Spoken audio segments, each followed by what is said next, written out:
What's up, my Phoenix flock? How are y'all doing this evening? I hope y'all had a wonderful day. I hope it was filled with positive energy and vibes, and I hope it had drive to accomplish everything you was out to accomplish. I mentioned there was going to be a lengthier video because I had to write something down. I'm just going to read it.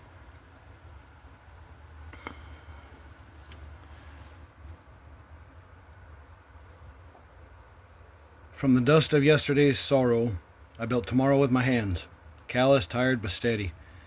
I shape my own redemption. The river still knows my name. The wind still whispers home. Every scar on my skin is a sermon, and every breath a promise renewed. I've seen the cold eyes of indifference, the hollow smiles of power, and yet I chose to love anyway. Because love is rebellion in a world that's forgotten how to feel.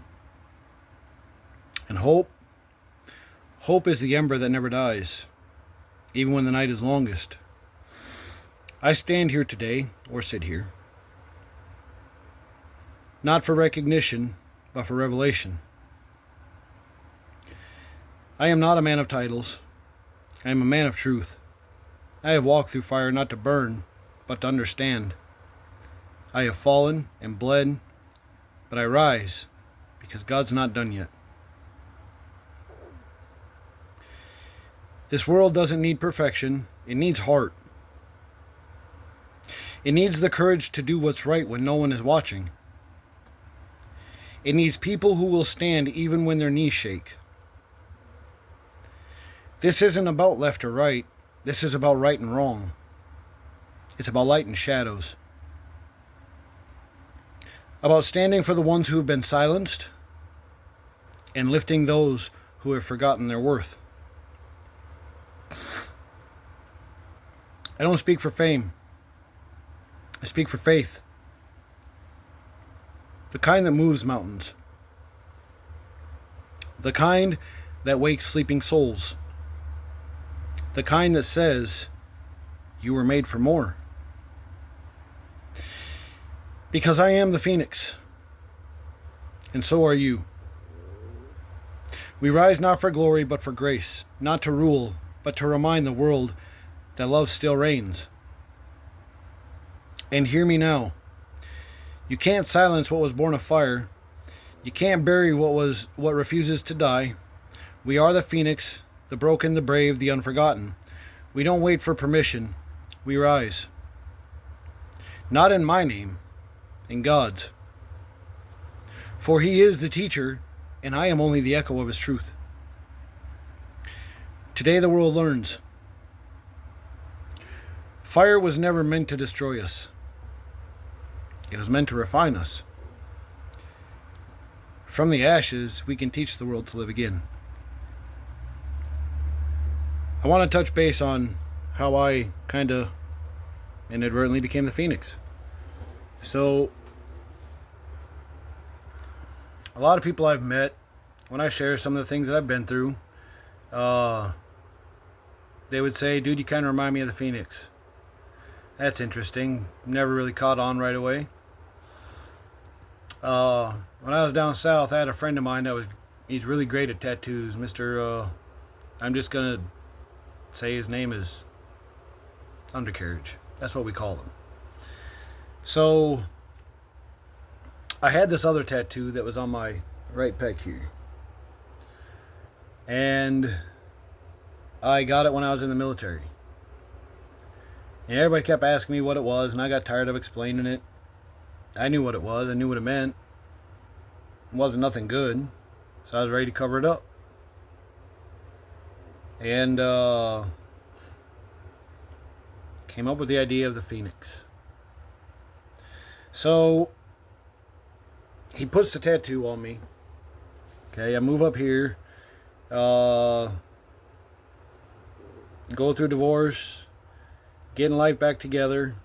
I wind up taking a job, Rochester Valley, Minnesota. Manager there is Mr. Philip Wollenberg. Love that man. Awesome man.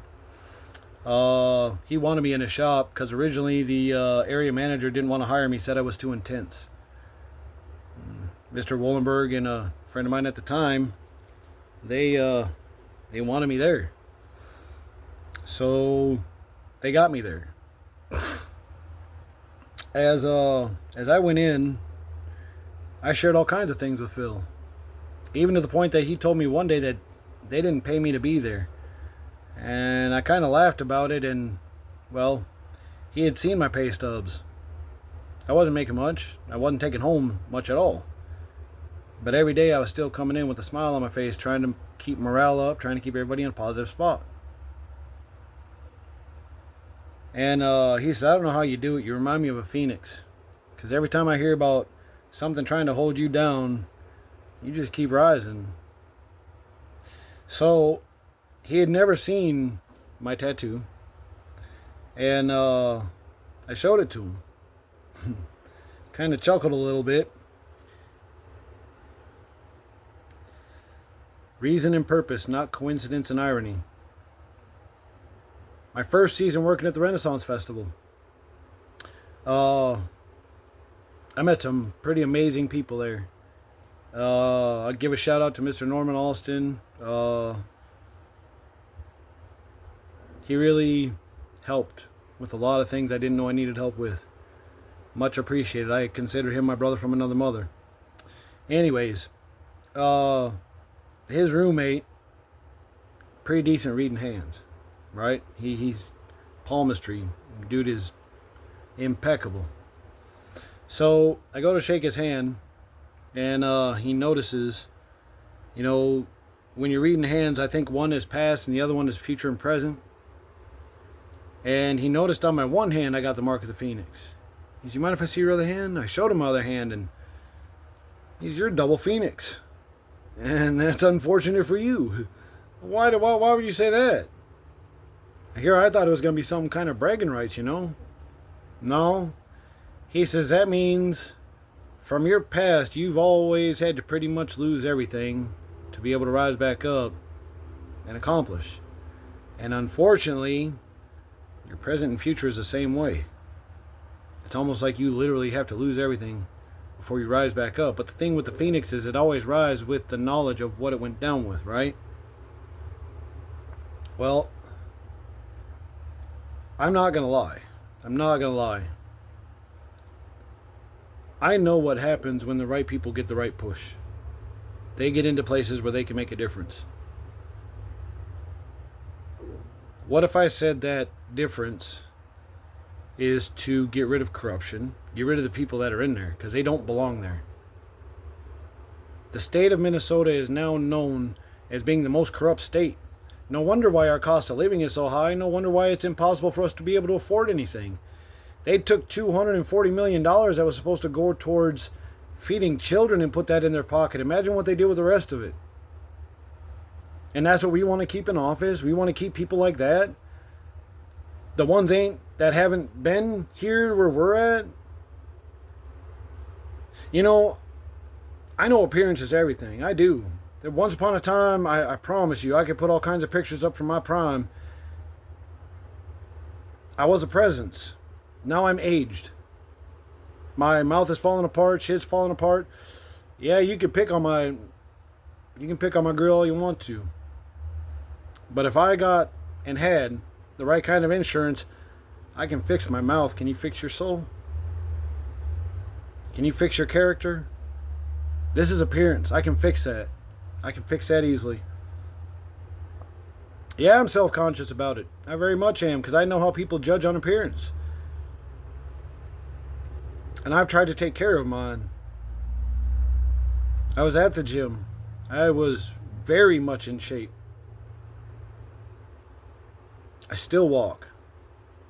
30 miles in 3 days, 52 in 2 combined, 82 miles. That's within my community, and I never once saw any community workers or none of our council members and mayor, nobody. I ain't seen nobody. Cops, citizens. All kinds of great interaction with them, but none of the people who are supposed to be here. I wonder, do any of them even live here? Just a curiosity I have. If you've watched us all the way to the end, I appreciate you. That means you're here to really support me. And I really do want to inspire some kind of positive change. You want to know what somebody like me does in office? I take a fraction of the pay, an eighth to a quarter. I take the rest of that, I put it back into my state and my community. Why? Because that's what should have been done to begin with. I appreciate y'all. God bless. Take care.